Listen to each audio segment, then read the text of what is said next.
Hello guys, what is up? In this video, we are going to do another brief compare and contrast between Flodesk and StanStore. So which one is better? We're going to show you the main and brief rundown of the most important factors to consider if you are going to choose between StanStore and Flodesk. Starting with Flodesk, comparing them to other top alternatives. As you can see here, out of a 5-point system, overall Flodesk is a 4.2, which is a 92%.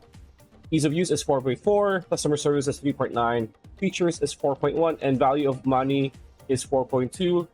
It's a bit lower than the top alternatives like Gmail, MailChimp, and MailerLite, but overall it's a pretty good option if you don't want to pay for these top options. Now, when it comes to the pros and cons, the pros are as follows: responsive email templates.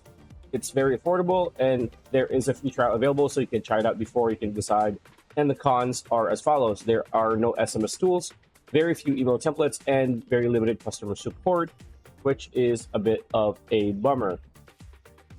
When it comes to StanStore, we are going to use another 5-point system. When it comes to ease of use, it is 4.2 out of 5.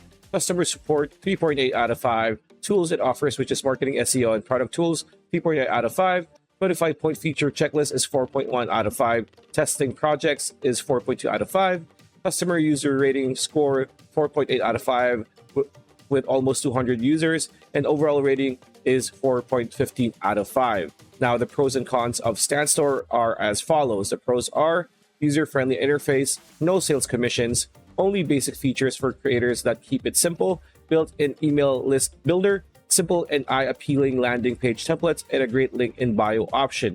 When it comes to the cons, however, there are no free plans, have to enter your credit card for a free trial, basic online course creation, and limited payment gateway options. Now, that's pretty much it. That's the video. Hope you liked it. Like, comment, share, subscribe, ring that bell icon, and we'll see you on the next video.